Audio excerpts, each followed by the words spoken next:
Live mula sa TV5 Media Center ng buong pwersa ng News 5. Ito ang Frontline Pilipinas. Isa pang sapul sa video. Karambola ng 10 sasakyan sa Antipolo dahil na naman sa truck na nang-araro. Sangkaterbang basura. Tambak na basura sa kalsada, perwisyo sa mga Manilenyo. Pangako ni Isko, agad itong aaksyonan pag-upo niya sa pwesto.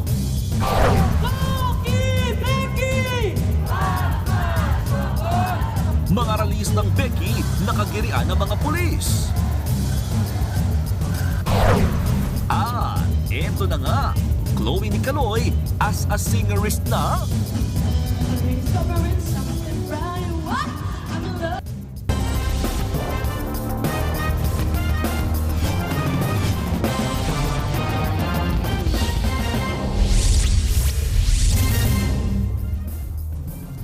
Sa pool sa CCTV, ang karambola ng 10 sasakyan sa Antipolo, Rizal.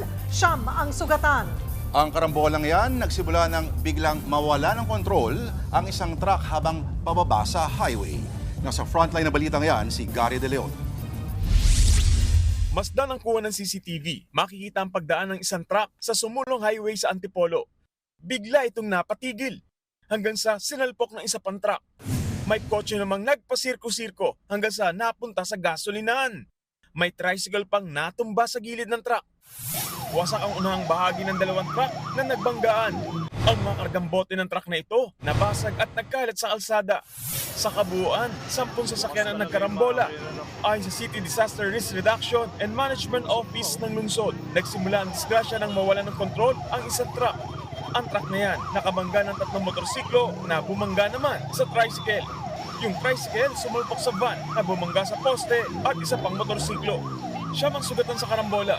Nagdulot ng matinding traffic ang aksidente at pahirapan ang paghila sa mga truck.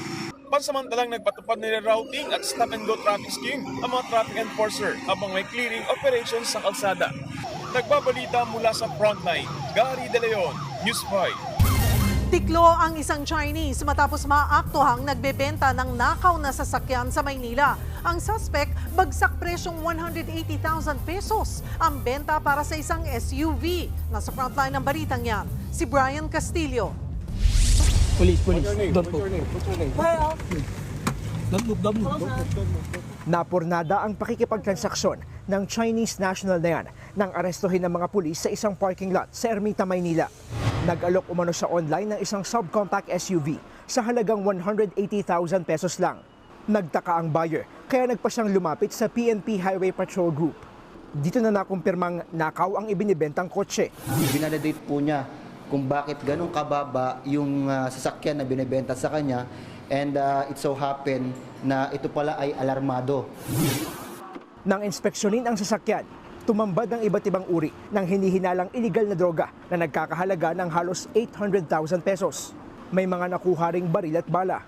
Ito pong nahuli po natin Chinese national ay isa sa mga supplier na dito po sa Kalakhang, Maynila. Tinitingnan ang posibilidad na miyembro ito ng malaking sindikato.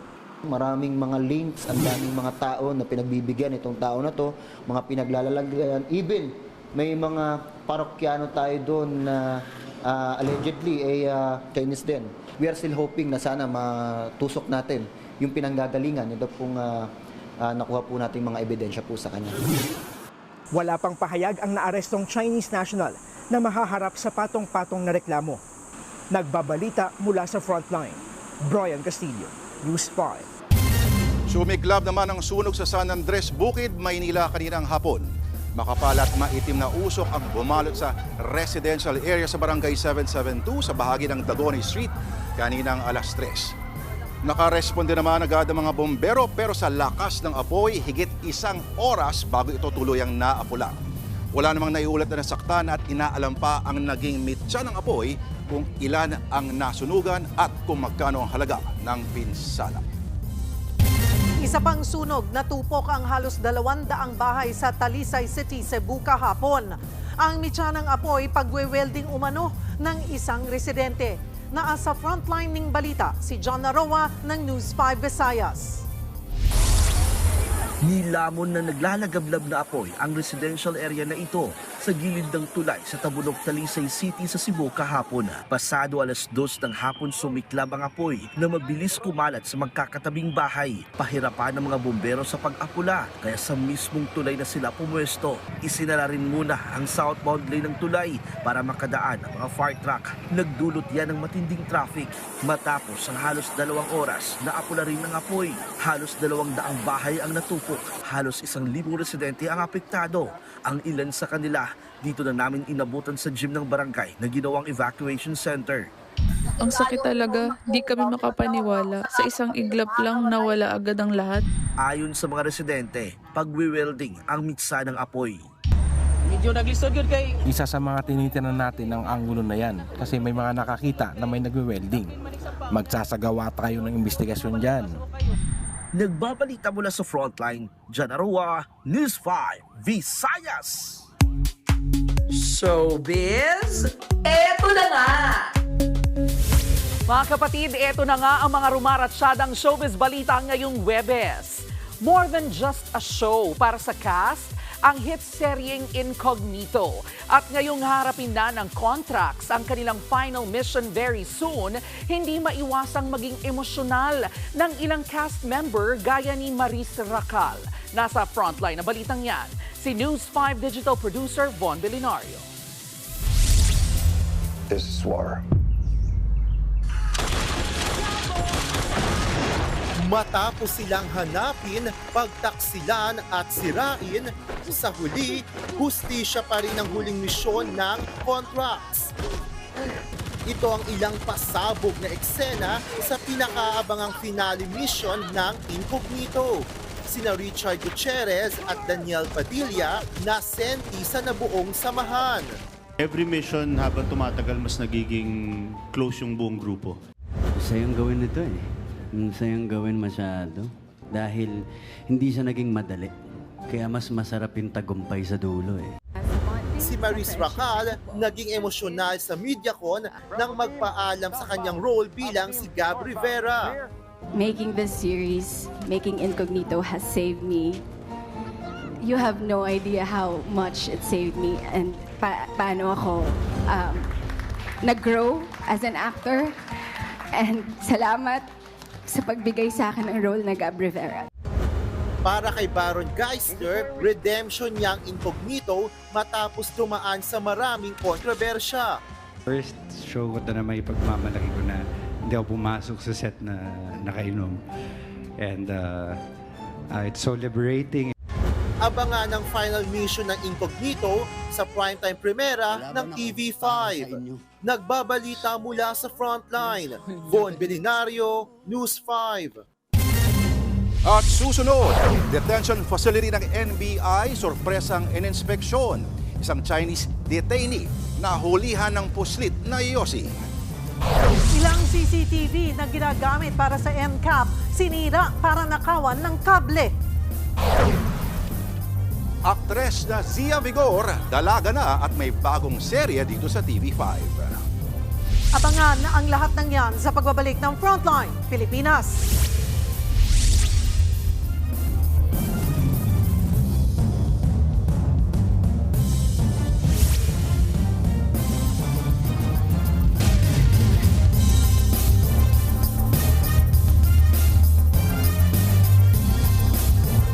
Mga kapatid, Julius Babaw po. Nasa Middle East o saan mang dako ka ng mundo, manatiling may alam at may pakialam sa mga mainit na balita dito sa ating bansa. Simulan po natin ang bawat araw sa tuloy-tuloy na balitaan sa Frontline. Mag-follow at mag-subscribe sa social media pages ng News 5.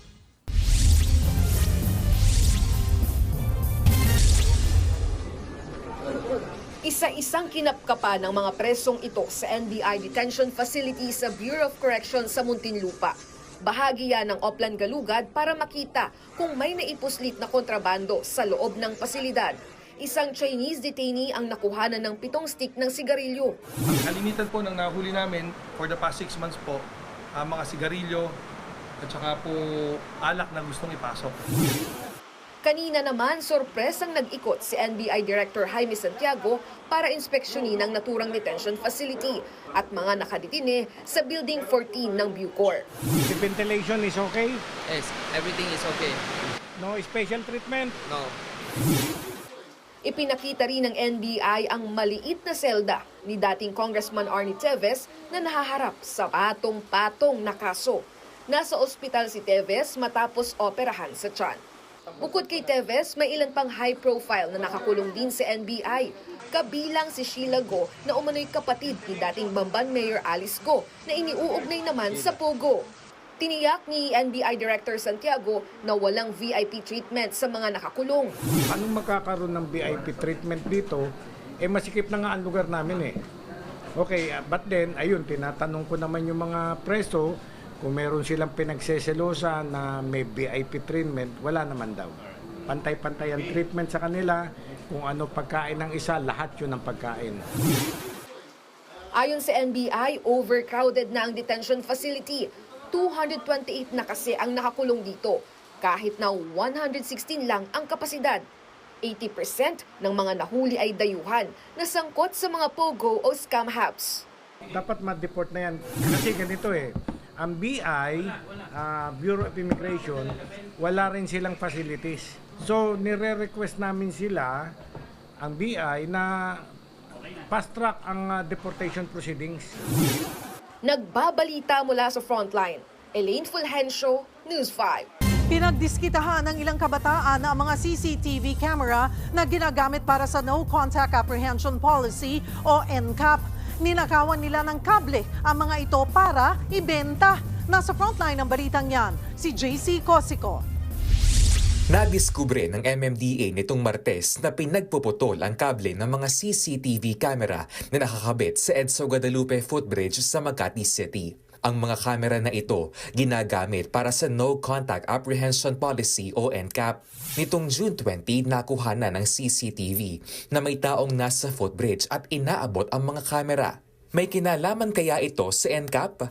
Ayon sa MMDA, ninakaw umano ng nasa 5 kabataan ang mga kable nito para ibenta. Dahil mahal po yung mga kable niyan yung mga wires. Hindi naman siya galit dahil sa NCAP. Kasi hindi naman sinira yung camera Iniimbestigahan na raw ng MMDA ang isolated incident na ito. Nakikipag-ugnayan na rin sila sa mga pulis tungkol dito. Para mag-backtrack kung saan nanggaling yung kumuha ng kable at saan po nagpunta after nilang kunin. Patuloy na inaayos ang mga CCTV camera na nawalan ng kable.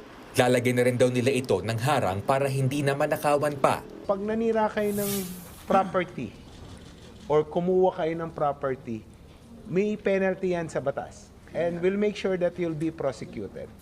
Tuloy-tuloy naman ang pagkakabit ng MMDA ng dagdag na CCTV cameras para sa NCAP. Ngayong taon, nasa 1,200 na CCTV camera ang target nilang tapusing ikabit sa mga kalsada. Nagbabalita mula sa Frontline, JC Cosico, News 5. Showbiz, eto na nga! Mga kapatid, eto na nga. Graduate na from Kitty Roles. Ang ngayon ay dalaga ng si Sia Vigor. At very soon ay mapapanood natin sa kapatid series na para sa isa't isa ni na Krisha Viaje at Jerome Ponce. Matapos magpahinga for a while sa showbiz dahil po sa pag-ieskwela, Sia is looking forward to more projects. Nakilala si Sia noon sa kanyang naging pagganap sa Filipino adaptation ng pelikulang Miracle in Cell No. 7. And 6 years after, Sia is all set to once again show her acting prowess. I'm very excited for this project and sana magustuhan ng mga tao yung story nito. Medyo kakaiba siya para sa isang Filipino teleserye. Parang may mga time traveling something na magaganap. So sana pong magustuhan and excited din po ako to explore like these new roles na syempre bagong-bago po sa akin. Ito pa nga, iyakin in real life pero kalmado lang ang radio DJ na si Nicole Yala nang i-announce ang tungkol sa kanyang sakit. Ang sabi, ako daw po ay merong thyroid cancer. So I'm set for surgery in July. Tatanggalin lang naman yung thyroid. Sa kanyang post, Nicole assured her followers na ayon po sa mga eksperto, ang thyroid cancer ay kinoconsider na friendliest cancer. And while she is set for a thyroidectomy, hiniling naman ni Nicole Yala ang patuloy na dasal ng kanyang mga tagahanga. Nagawa pa ngang magbiro ng radio DJ tungkol sa kanyang kondisyon. Anya, you picked the wrong girl, quote unquote.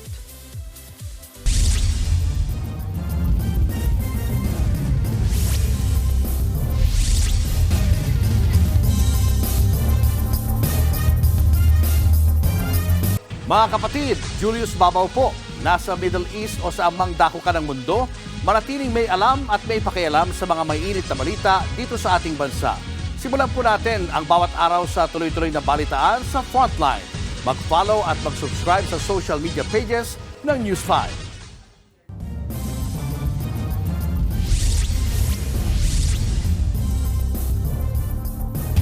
Sinira at pilit binuksan ng mga nagkikilos protesta ang barikada ng mga pulis sa Recto sa Maynila. Nagkaroon pa ng girian at tulakan. Nasa frontline ng balitang yan, si Gerard de la Peña. Walang takot na sinira ng mga nagkikilos protesta ang barikadang bakal na yan sa Recto. Pwede ko sa inyo ha! Pag nakakita ko kayo ng polis, arestuhin namin kayo! Ang mga sumunod na eksena, girian at tulakan, sa pagitan ng dalawang hanay na parehong may ipinaglalaban. Mula sa mga miyembro ng LGBT para isulong ang kanilang karapatan at mula sa kapulisan para gampanan ang kanilang tungkuling panatilihin ang kapayapaan. Ang kilos protesta na yan, pinangunahan ng LGBTQIA+, bilang pagdiriwang ng ika-31 anibersaryo ng Stonewall Philippines, ang sinasabing unang pride event sa Pilipinas at sa Asia.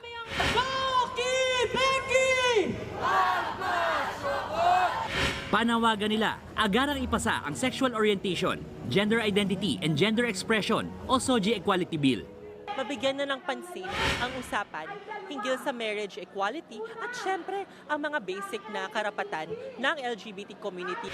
Una silang nagtipon sa Moraita at plano sanang magtungo pa Menjola.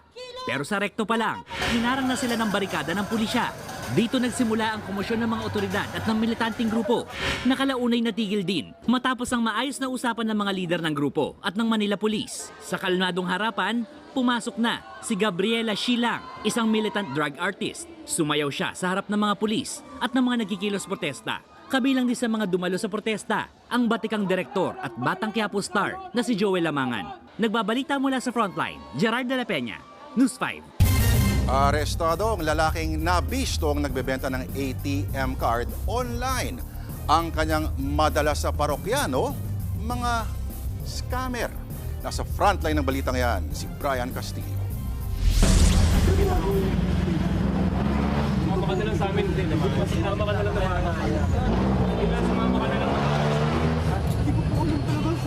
Todo tanggi pa ang lalaking yan habang inaaresto ng mga pulis sa Malate, Maynila. Nabisto siyang nag-aalok ng ATM card online. Nahuli pa siya sa aktong nagbebenta ng mga sensitibong detalye ng kanya mismong bank account. Ayon sa PNP Anti-Cybercrime Group, sa halagang 3,500 pesos, may mga nagbebenta ng ATM card nila. Partikular na yung mga estudyante at yung mga walang trabaho. Yun nga lang, mga scammer ang kanilang buyer. Ginagamit ito para hindi ma-trace ang kanilang online transactions. Ayon pa sa PNP ACG, sa mahigit 600 na naaresto kaugnay sa mga online scam, malaking bulto ay mga Pilipino na karamihan daw ay naging mga empleyado ng Pogo. Since wala naman ng Pogo operations ngayon sa Pilipinas, so nagkanya-kanya na to. They rent their own offices to do illegal online cybercrime. Paalala ng mga otoridad sa publiko, huwag idaan sa shortcut ang kagustuhang magkapera dahil baka hindi lang ikaw ang mabiktima. Kasi yung iba, sinasabi nila, di nila alam. Gusto lang nilang ma-get rid of that online accounts.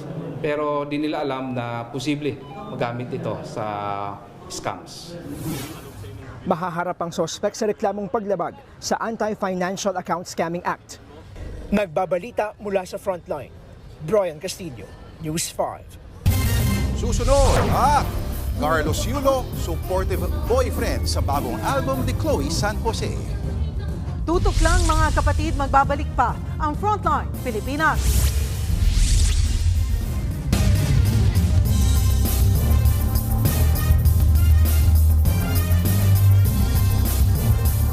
Mga kapatid, Cheryl Cosim po. Nasa Estados Unidos, Canada o saan mang dako ka ng mundo, manatiling may alam at may pakialam sa mga mainit na balita dito sa ating bansa.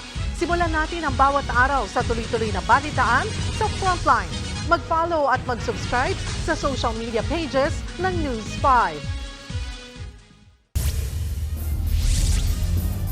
Halos 100 truck ng basura ang nakuha mula sa mga kalsada sa Maynila sa loob lang ng isang araw. Yan ang pangakong susolusyonan ni incoming Manila Mayor Isko Moreno. Nasa frontline ng balitang yan, si Ian Suyu.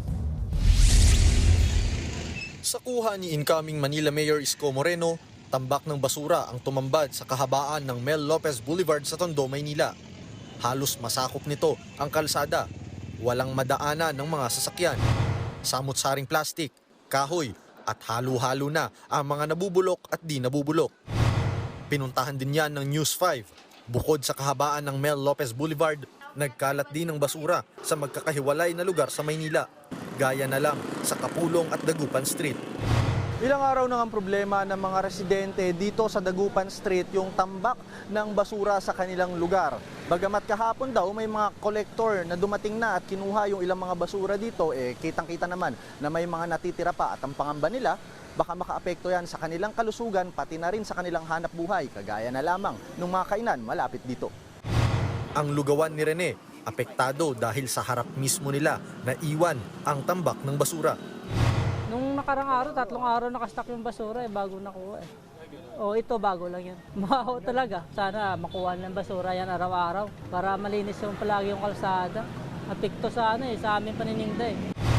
Ganyan din ang sitwasyon sa kahabaan ng De La Fuente Street sa Sampaloc. 3 araw hanggang 1 linggo raw bago makolekta ang mga basura sa Maynila. Kaya hindi na nakapagtataka kung pati ang campaign posters noong nakaraang eleksyon ay kasama rin sa nagkalat dito. Bukod sa kalusugan, pangamba pa ng mga residente na baka matagalan pa bago ma-dispose ang mga basura lalo't tag-ulan na.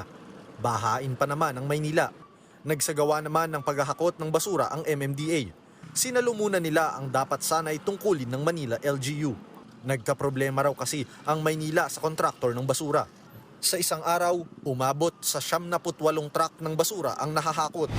Giit ni Manila Mayor-elect Isko Moreno, ito agad ang bibigyang pansin niya sa unang araw ng kanyang pagbabalik. Sinusubukan ng News 5 na kunan ng pahayag ang kampo ni outgoing Manila Mayor Hani Lacuna pero wala pa rin siyang sagot.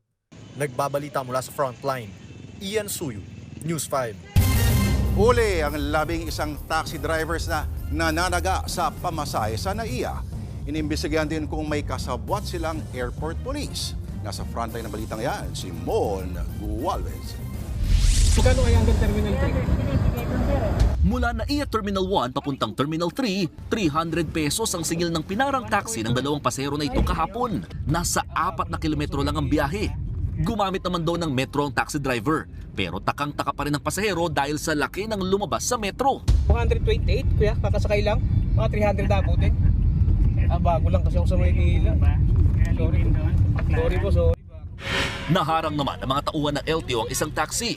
Dito, nabistong hindi siya gumamit ng metro at naningil ng 250 pesos para lang maghatid sa Terminal 3 mula Terminal 1. Palusot ng taxi driver. Taas lang ng gas, ma'am.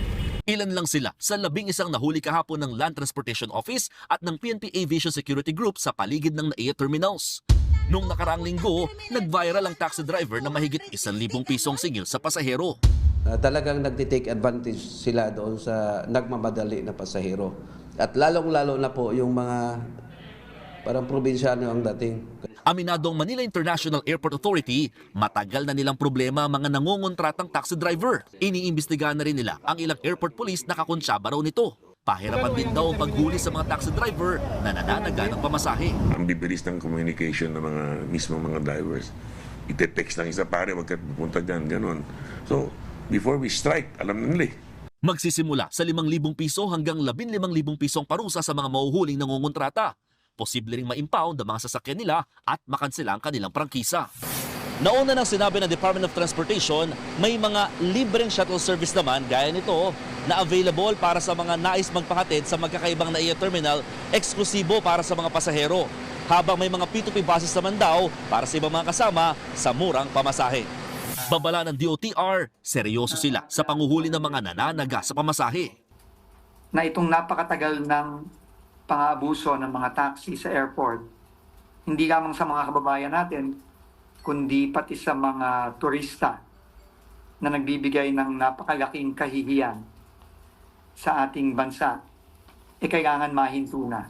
Para sa mga pasaherong may reklamo sa mga taxi sa NAIA, pwede tumawag sa numerong ito o i-message ang official Facebook account ng Manila International Airport Authority. Nagbabalita mula sa Frontline, Mon Gualvez, News 5. Walang preno ang mga banat ng Malacanang sa mga patutsada ni Vice President Sara Duterte. Napaka-emosyonal daw ng bise. Nasa frontline ng balitang yan, si Maricel Halili. Ang pagpunta kahapon ni Pangulong Bongbong Marcos sa pagsunog ng higit 9 na bilyong pisong shabu sa Tarlac, binanata ni Vice President Sara Duterte. Hindi trabaho ng Presidente ang mag-photo op sa nahuli na drugs at mag-photo op sa pagsira ng nahuli na drugs. Agad bumuelta dyan ang Malacanang. Ginawa rin daw ito noon ang kanyang amang si dating Pangulong Rodrigo Duterte sa Cavite. Hindi po ito pang photo ops lang. Ito ay nagsisilbing babala sa mga kriminal. Baka po nakalimutan niya po ito. Baka pwede nating palakihan. Kailan po ba ito? Wait lang. 2020 lamang. So baka nakalimutan po ito ni Vice Presidente. Buwelta rin ni Yuse Claire Castro sa sinabi ni VP Sara matapos mapuna ang sunod-sunod na foreign trips niya. Hindi ko alam kung sinasadya nila na ayaw intindihin o talagang bobo lang talaga yung nasa administrasyon. I'd likely lean doon sa latter. Nakita po natin kung paano po sumagot ang Vice Presidente. Napaka-emosyonal. Sabi nga po natin, may kasabihan po na when emotions are high, intelligence is low. Never speak out of anger. Sabi pa ni VP Sara, I am the front runner in the presidential race in 2028. The survey shows that. And I think they want to eliminate the front runner. Banat dyan ng Malacanang. Nawawala po yung issue patungkol sa kanyang accountability tungkol sa confidential funds at iba't iba pang mga complaints na napapaloob sa articles of impeachment. Huwag lang pong magtago sa naratibo na siya yung frontrunner para sa 2028 presidential election. Speaking of impeachment, sinabi naman ni Senate President Cheese Escudero na pwedeng pagbotohan ng mga senator judge ang mosyon na ibasura ang impeachment case ni VP Sara. Buwelta dyan ang prosekusyon. Anong reason nyo para i-dismiss or i-junk? Are you more powerful than the Constitution? Samantala, kinumpirma ng DOJ na protektado na ng gobyerno ang mga testigo laban kay dating Pangulong Duterte. Isa sa ilalim sila sa Witness Protection Program bago ilipad papuntang ICC. Nagbabalita mula sa Frontline, Maricel Halili, News 5. Showbiz, eto na nga! Are you ready, Pinoy Blinks? Inilabas na nga po ang teaser ng Deadline World Tour ng Blackpink.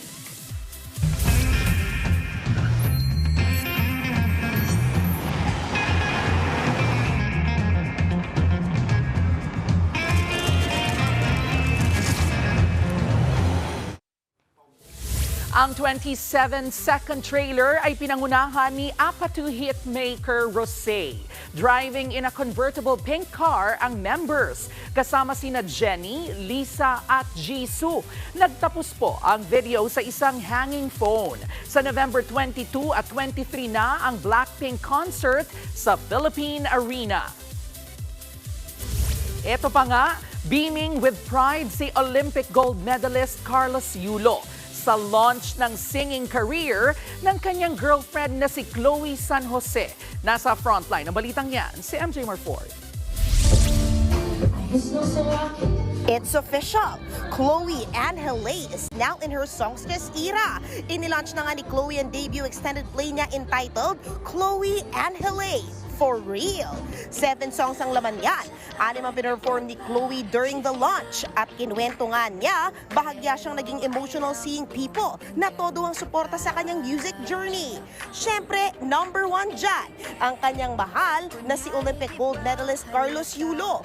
Days before the launch of her EP, nag-perform din si Chloe sa Forever Fiang concert/album launch sa kanyang good friend na si Fiang Smith. Clamor tuloy ng fans, dapat magkaroon ng Chloe Fiang collab. Abangan natin yan. Meantime, support muna natin sina Chloe at Fiang as they make waves sa music industry.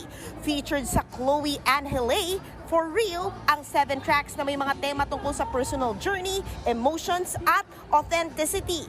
Available na yan sa all major music streaming platforms. Nagbabalita mula sa Frontline, MJ Marfori, News 5. At yan nga po ang ating mga showbiz update ngayong Webes. See you tomorrow mga kapatid. Ako po si Jervy Wrights.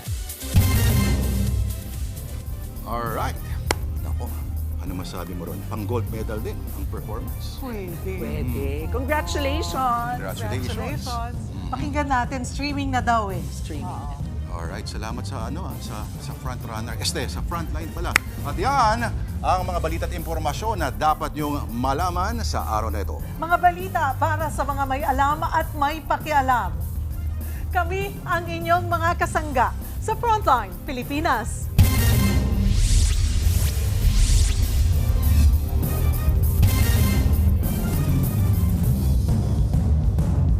Mga kapatid, Cheryl Cosing po. Nasa Estados Unidos, Canada o saan man dako ka ng mundo, manatiling may alam at may pakialam sa mga maiinit na balita dito sa ating bansa. Simulan natin ang bawat araw sa tuloy-tuloy na balitaan sa Frontline. Mag-follow at mag-subscribe sa social media pages ng News 5.